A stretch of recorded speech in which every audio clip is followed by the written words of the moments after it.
அனைவருக்கும் காலை வணக்கம். இன்றைக்கு கோவை மாவட்டத்திலே தாட்கோ மற்றும் தமிழ்நாடு வீட்டு வசதி வழங்கும் துறையின் சார்பிலே மாநில தூய்மை பணியாளர் நலவாரியத்தின் சார்பில் நலவாரிய அட்டைகள் மற்றும் நலத்திட்ட உதவிகள் வழங்குகிற நிகழ்ச்சியை ஏற்பாடு செய்திருக்கின்ற நம்முடைய மாவட்ட ஆட்சித்தலைவர் திரு பவன்குமார் ஐஏஎஸ் அவர்களுக்கும் அதே போல நிகழ்ச்சியில் கலந்து கொண்டிருக்கின்ற எங்கள் துணைத் தலைவி அன்புக்குரிய சகோதரியார் கனிமொழி அவர்களுக்கும் மாநகரத்துடைய மேயர் அன்புக்குரிய சகோதரியார் அவர்களுக்கும் நம்முடைய மாநகராட்சியுடைய ஆணையாளர் மற்றும் கூடுதல் ஆட்சியர் அவர்களுக்கும் எங்கள் நெஞ்சார்ந்த நன்றி. இந்த பொறுப்புக்கு வருவதற்கு எங்களுக்கு மிகப்பெரிய அளவிலே அங்கீகாரம் கொடுத்து இந்த வாரியத்தினுடைய தலைவராக நியமனம் செய்திருக்கிற தமிழ்நாட்டு முதலமைச்சர் ஐயா மாண்புமிகு தளபதி அவர்களுக்கு என் நெஞ்சார்ந்த நன்றியை உங்கள் சார்பிலே தெரிவித்துக் கொள்கிறேன். அதே போல இந்த பொறுப்புக்கு வருவதற்கு பரிந்துரை செய்திருக்கின்ற மாண்புமிகு தமிழ்நாட்டு முதலமைச்சர் துணை முதலமைச்சர் ஐயா சின்னவர்களுக்கும் அதே போல இந்த மாவட்டத்துடைய பொறுப்பு அமைச்சராக இருந்த ஐயா செந்தில் பாலாஜி அவர்களுக்கும் உங்கள் சார்பிலே நெஞ்சார்ந்த நன்றியை தெரிவித்துக் கொள்கிறேன். இன்றைய தினத்திலே இங்கே வழங்கப்பட்டிருக்கிற அட்டைகளின் எண்ணிக்கை 4900.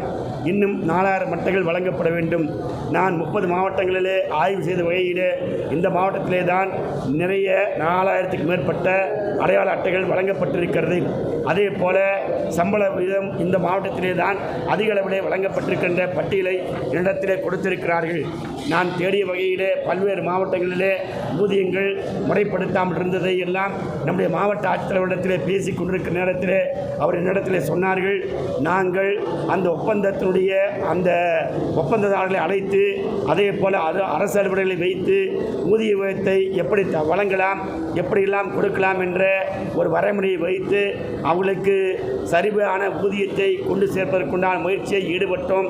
அந்த வகையிலே தான் நம்முடைய தூய்மை பணியாளர்களுக்கு ஊதிய முறையாக வழங்கப்படுவதாக என்னிடத்திலே இங்கு ஆதாரத்தையும் கொடுத்திருக்கிறார்கள்.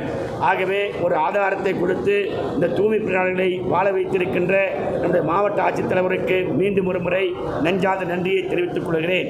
அதே போல இந்த வாரியத்திலே நம்முடைய தமிழ்நாட்டு முதலமைச்சர் அவர்கள் இன்றைய தினத்திலே 10 லட்சம் ரூபாய் இழப்பீட்டுத் தொகை என்றும் 30,000 வீடுகள் தொகுப்பீடுகள் கட்டி கொடுக்கப்படும் என்றும் அதே போல கல்வி கற்கக்கூடிய தூய்மை பணியாளர்களுக்கு 7.5% இடஒதுக்கீடு முன்னுரிமை வழங்கப்படும் என்றும் அதே போல சென்னை மாநகராட்சியிலே நாங்கள் காலை சத்துணவு திட்டம் வழங்கப்படும் என்று சொல்லியிருக்கார்கள்.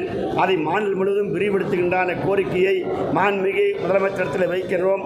நான் உரையாற்றுகின்ற ஒரு செய்தியை மறந்துவிட்டேன். அதை மாண்புமிகு முதலமைச்சர்களுக்கு எங்கள் நெஞ்சார்ந்த நன்றியை இந்த திட்டங்களை அறிவித்ததற்காக தெரிவித்துக் கொள்கிறோம். அதே போல மாவட்ட ஆட்சியரிடத்திலே உங்கள் சார்பிலே ஒரு கோரிக்கை. என்ன கோரிக்கை என்று சொன்னால், ஒவ்வொரு மாதமும் விவசாய முறை கூட்டம் நடத்துகிறார்கள். திங்கட்கிழமை தோறும் மனித நாள் கூட்டம் நடத்துகிறார்கள். அதே போல எங்கள் தூய்மை பணியாளர்கள் பணி முடித்து திரும்பி வந்து மனு கொடுப்பதற்கு நேரம் அதிகமாகிவிட்ட காரணத்தினாலே நீங்கள் தயவு செய்து பல்வேறு மாவட்டங்கள் ஒத்துக்கொண்டிருக்கிறார்கள். முதலமைச்சரிடத்திலும் கோரிக்கை வைக்க இருக்கிறேன். ஆகவே மாதத்திலே ஒரு நாள் தூய்மை பணியாளர்களுக்கு குறைதீர்ப்பு கூட்டம் நடத்திட வேண்டும் என்ற வேண்டுகோளை நான் இன்றைக்கு உங்கள் முன்பாக ஐயாயிரத்தில் வைக்கிறேன். அதை கலந்து பேசி வாய்ப்பிருந்தால் நடத்திட வேண்டுமாய் பணிவோடு கேட்டுக்கொள்கிறேன். இந்த தூய்மை பணியாளர் நல வாரியத்திலே இதுவரைக்கும் 4,37 லட்சம் ரூபாய் வழங்கப்பட்டிருக்கிறது. இந்த கையிருப்பாக 40 கோடி ரூபாய் பணம் தூய்மை பணியாளருக்கு செலவு செய்ய வேண்டும் என்ற உத்தரவை மாண்புமிகு முதலமைச்சர் அவர்கள் அறிவித்திருக்கிறார்கள். ஆகவே தூய்மை பணியாளர்களை முழு வீச்சிலே நாங்கள் பாதுகாத்து அவருடைய நல்வாழ்வுக்கு உத்தரவாதத்தை வழங்குவதற்கு கடும் முயற்சி செய்வோம் என்ற செய்தியை உங்கள் வாயிலாக தெரிவித்துக் கொள்கிறேன்.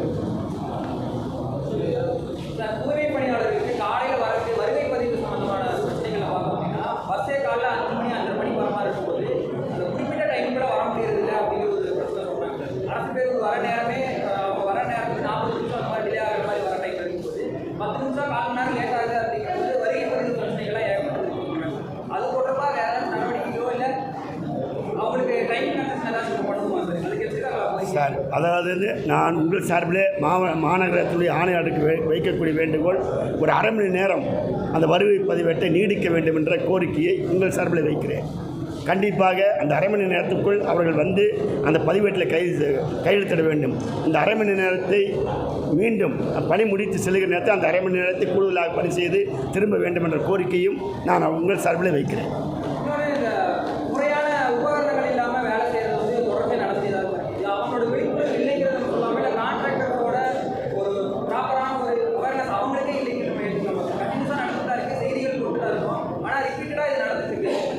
இது காலையில் வந்து நடைப்பயிற்சி போகும்போது நான் தூய்மை பணியாளர்களை நிறைய பேரை சந்தித்தேன். கையுறை எங்கம்மான்னு கேட்டேன். விடுப்பில் வச்சுருந்தாங்க. முகக்கவசம் எங்கன்னா அதை ஒழிச்சு வச்சுருந்தாங்க. ஏமா அது 2 போடலன்னு கேட்டேன். இந்த கையுறை போடுறதுனால அந்த கையுக்குள்ளே ஈரம் போய் அந்த ஈரம் கோத்து எங்களுக்கு ஒரு நோய்கள் வர்ற மாதிரி ஒரு சூழ்நிலை இருக்குது. அதே மாதிரி முகக்கவசம் அணிந்தால் அந்த மூச்சு வாங்குறது கஷ்டமாக இருக்குதுங்கிற மாதிரி கருத்துங்களை சொன்னாங்க. நான் சொன்னேன், அரசாங்கம் வந்து உங்கள் உயிர் பாதுகாப்பை ஒரு செயல்படுத்துறதுக்கு தான் அந்த உபகரணங்கள் வழங்குறாங்க. நீங்கள் இதை முறைப்படி பயன்படுத்தணுங்கிற அறிவுரை சொன்ன நேரத்தில் அந்த தோளால் செய்யப்பட்ட அந்த கையுறை கொஞ்சம் கஷ்டமாக இருக்கிறேன்னு சொல்கிறாங்க.